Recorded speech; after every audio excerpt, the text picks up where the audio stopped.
Bastard of the Week. Hello and welcome to Bastard of the Week, a new show where I, Jesse Krakow, select a person, place, or thing that I consider to be progressive. This show runs parallel to the release of my new album, Bastards of Prog, off Cuneiform Records. It's a triple album consisting of 84 songs and about 2.5 hours that runs the gamut of every kind of music possible, because that, to me, is truly progressive. It's not just about sounding like Yes or King Crimson. Progressiveness, prog, is a very huge term, in my opinion, and many of the people who I find to be progressive are people that you might not, or even things that you might not even thought of as anything, let alone progressive.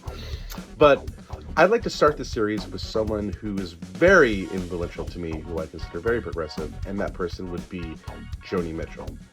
Joni Mitchell could have stayed the course of her career, the things that made her successful, writing songs like Big Yellow Taxi, Circle Game, albums like Blue. But she decided not to do it. She was inspired by her idol, Amelia Earhart, and she chose her own path.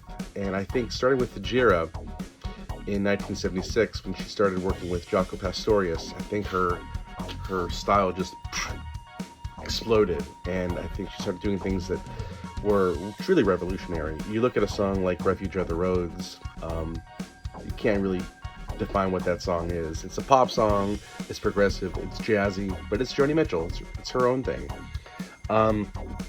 She pursued that even more so with the album Don Juan's Reckless Daughter, which is a double album, which doesn't have any hits on it. And she encouraged Jaco Pastorius to do even more crazy stuff, more overdubs. A song like Jericho, she's basically giving him carte blanche to do his own thing. But then there's songs like Paprika Plains, which is like 60 minutes long, freeform poetry. She's improvising piano, poetry, there's an orchestra, and then Weather Report is in it. It has nothing to do with her earlier career as a folk artist.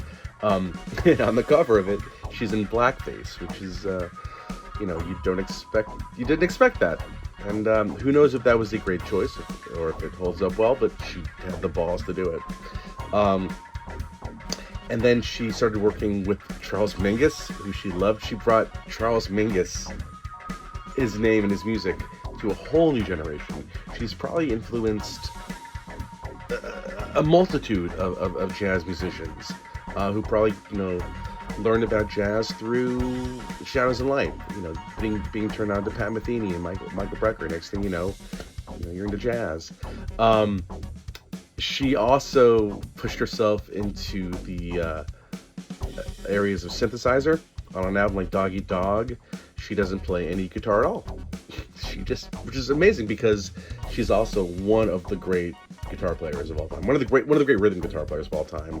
Her strumming patterns, her percussiveness, it's second to none, and her guitar tunings make no sense. There's so many of them, and yet she's made them not so esoteric. She's made them very humane in a way. They feel good. They don't sound like bullshit avant-garde. They have a meaning to it.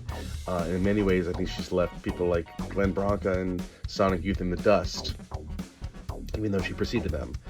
I guess that the point is that Joni Mitchell could have done anything in her life, musically. And she just made these crazy decisions that were what I find to be very progressive. She saw a parking lot in her future, so she changed directions. And she's my Bastard of the Week. Bastard of the Week.